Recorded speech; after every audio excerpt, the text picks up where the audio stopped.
Hello my dear students, स्वागत है आपका चंद्रा कोचिंग में। मेरे प्यारे बच्चों, मैं क्लास 10 के विद्यार्थियों के लिए भौतिक विज्ञान का अध्याय 10 से मैं मोस्ट आईएमपी क्वेश्चन लाया हूं जो आपके एग्ज़ाम के लिए बहुत ही इम्पोर्टेंट होने वाले हैं।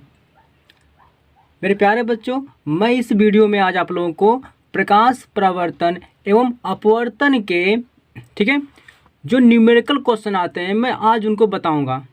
ठीक है, देखिए बेटा, ये मेरा जो वीडियो है ये पार्ट 2 है। ठीक है, इसके पहले मैं पार्ट 1 बना चुका हूँ जिससे मैं आप लोगों को सिर्फ थ्योरी के प्रश्न दिया हूँ, और इस पार्ट में मैं आप लोगों को न्यूमेरिकल के प्रश्न दूंगा। ठीक है, और इस न्यूमेरिकल में मैं आज आप लोगों को दर्पण से संबंधित प्रश्न को दूंगा।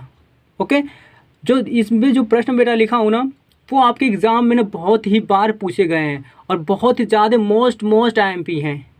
ठीक है, तो इस वीडियो को शुरू करने से पहले एक छोटी सी पंक्तियाँ याद आ रही है। तो देखिए, ये हरिवंश राय श्री रामधारी सिंह दिनकर द्वारा लिखी गई है यह कविता। ठीक है, सच है विपत्ति जब आती है कायर को ही दहलाती है, सुरमा नहीं विचलित होते क्षण एक नहीं धीरज खोते, विघ्नों को गले लगाते हैं कांटों में राह बनाते हैं। तो इसी के साथ मेरे प्यारे बच्चों, आज की वीडियो का मैं पहला क्वेश्चन से पहला धमाका शुरू कर रहा हूँ। ठीक है, तो चलिए देखते हैं हम लोग आज यहाँ फर्स्ट क्वेश्चन को। देखिए बेटा, जो फर्स्ट क्वेश्चन आपका न्यूमेरिकल का है वो है आपका कि कोई 4.0 सेंटीमीटर साइज का बिंब किसी 15.0 सेमी फोकस दूरी के अवतल दर्पण से 25.0 सेंटीमीटर दूरी पर रखा है। ठीक है, दर्पण से कितनी दूरी पर किसी पर्दे को रखा जाए कि अस्पष्ट प्रतिबिंब प्राप्त हो। ठीक है, प्रतिबिंब की प्रकृति तथा साइज ज्ञात कीजिए। बट ये जो क्वेश्चन है मोस्ट आईएमपी क्वेश्चन है। ठीक है, यानी कि क्वेश्चन देखो जो कह रहा है आपका उसको ध्यान से समझिएगा, उसको पढ़िए, लिख लीजिए इसे। ठीक है, और अपने बुक में से अगर इसका सोल्यूशन नहीं मिलेगा आपको तो इसका सोल्यूशन मैं बहुत ही जल्द कराने वाला हूँ। ओके, और इस जितने भी मैं आपको ये वीडियो दे रहा हूँ, ये वीडियो में सिर्फ मैं आपको मोस्ट आईएमपी क्वेश्चन दूंगा, इसका सोल्यूशन मैं नेक्स्ट वीडियो में दूंगा। ओके, चलिए देखते हैं सेकेंड क्वेश्चन। 50 सेंटीमीटर फोकस दूरी वाले उत्तल लेंस की क्षमता होगी। ठीक है, यानी कह रहा क्वेश्चन आपका कि 50 सेंटीमीटर फोकस दूरी वाले उत्तल लेंस की क्षमता होगी। चलिए सेकेंड क्वेश्चन देखिए, थर्ड क्वेश्चन देखते हैं आप हम लोग। एक गोलीय दर्पण की वक्रता त्रिज्या 24 सेंटीमीटर है, इस दर्पण की फोकस दूरी क्या होगी। यानी कि क्वेश्चन में कह रहा है आपका कि वक्रता त्रिज्या, ठीक है, किसी गोलीय दर्पण की वक्रता त्रिज्या 24 सेंटीमीटर है, तो इस दर्पण की फोकस दूरी आपसे पूछ रहा है। ओके, चलिए नेक्स्ट देखते हैं क्वेश्चन चौथा वाला। देखिए फोर्थ क्वेश्चन है आपका कि 15 सेंटीमीटर फोकस दूरी के अवतल से 60 मीटर पर रखी गई एक वस्तु की प्रतिबिंब की स्थिति, ठीक है, तथा स्थिति का पता लगाइए।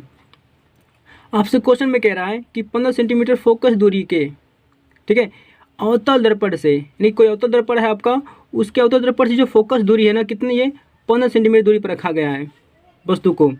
दर्पण से 60 मीटर पर रखी गई एक वस्तु की प्रतिबिंब की स्थिति का पता लगाइए। ठीक है, यानी कि बेटा जो वस्तु रखी गई है वो 60 मीटर दूरी पर रखी गई है। ठीक है, और जो फोकस दूरी है वो कितनी है आपकी, 15 सेंटीमीटर है। तो आपको क्या करना है कि प्रतिबिंब की स्थिति का पता लगाना है। ठीक है, कि प्रतिबिंब एक्चुअल में कहाँ बनेगा आपका। चलिए देखते हैं पांचवा क्वेश्चन को। देखिए, एक अवतल दर्पण के सामने उसके अक्ष पर 10 सेंटीमीटर दूरी रखी वस्तु का 3 गुना आवर्धित वास्तविक प्रतिबिंब बनता है, प्रतिबिंब की स्थिति क्या होगी। ठीक है, क्वेश्चन में क्या करा है देखिए, आपका ये सारे आपके जो क्वेश्चन है फिर ये दर्पण से संबंधित सारे क्वेश्चन है, अवतल दर्पण उत्तल दर्पण, इन्हीं दोनों दर्पण से आपका क्वेश्चन संबंधित है। ठीक है, और ये एग्जाम के लिए मोस्ट आईएमपी भी है। तो चलिए देखते हैं छठवां क्वेश्चन को। तो छठवां क्वेश्चन आपका है, एक उत्तल दर्पण से 20 सेंटीमीटर की दूरी पर एक वस्तु रखी है। कोई उत्तल दर्पण है आपका, उससे 20 सेंटीमीटर दूरी पर एक वस्तु रखी गई है। इसका प्रतिबिंब दर्पण से 12 सेंटीमीटर की दूरी पर दर्पण के पीछे बनता है। ठीक है, उस जो वस्तु रखी गई है उसका जो प्रतिबिंब है ना वो कहाँ बनता है आपका, देखिए 12 सेंटीमीटर की दूरी पर दर्पण के पीछे बनता है। तो क्या करना है आपको, दर्पण की फोकस दूरी निकालनी है। ओके, चलिए देखते हैं नेक्स्ट क्वेश्चन को। देखिए मेरा 7वां क्वेश्चन आपका है, उत्तल दर्पण की फोकस दूरी 15 सेंटीमीटर है। इस दर्पण के अक्ष पर दर्पण से 10 सेंटीमीटर की दूरी पर एक वस्तु रखी है। प्रतिबिंब का स्थान एवं प्रकृति निकालिए। ठीक है, यहाँ पर क्या करना है बच्चों कि आपको प्रतिबिंब का पोजीशन बताना है, स्थान बताना है, उसकी प्रकृति को भी बताना है। ठीक है, चलिए देखते हैं आज का 8वां क्वेश्चन। देखिए 5.0 सेंटीमीटर लंबाई का, ठीक है, कोई बिंब 30 सेंटीमीटर वक्रता त्रिज्या के किसी उत्तल दर्पण के सामने 20 सेंटीमीटर दूरी पर रखा गया है। प्रतिबिंब की स्थिति, प्रकृति तथा साइज ज्ञात कीजिए। ठीक है, यानी कि क्या करा आपका, देखिए बेटा आपका 5.0 सेंटीमीटर लंबाई का कोई बिंब है। बिंब मतलब कि आपका कोई ऑब्जेक्ट है, कोई वस्तु है आपकी। ठीक है, वो क्या कर रही है कि 30 सेंटीमीटर वक्रता त्रिज्या के किसी उत्तल दर्पण के सामने, ठीक है, 20 सेंटीमीटर दूरी पर रखी गई है। तो क्या करना है इसमें आप लोगों को प्रतिबिंब की प्रकृति, स्थिति और साइज को बताना है। ठीक है, चलिए देखते हैं नेक्स्ट क्वेश्चन। आपका 9वां क्वेश्चन क्या कह रहा है आपका, देखिए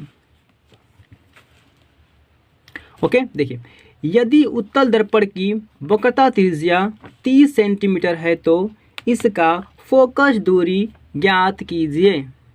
ठीक है बच्चों, तो क्या क्वेश्चन कह रहा है आपका कि यदि उत्तल दर्पण की वक्रता त्रिज्या 30 सेंटीमीटर है तो इसका फोकस दूरी आपको फाइंड करनी है।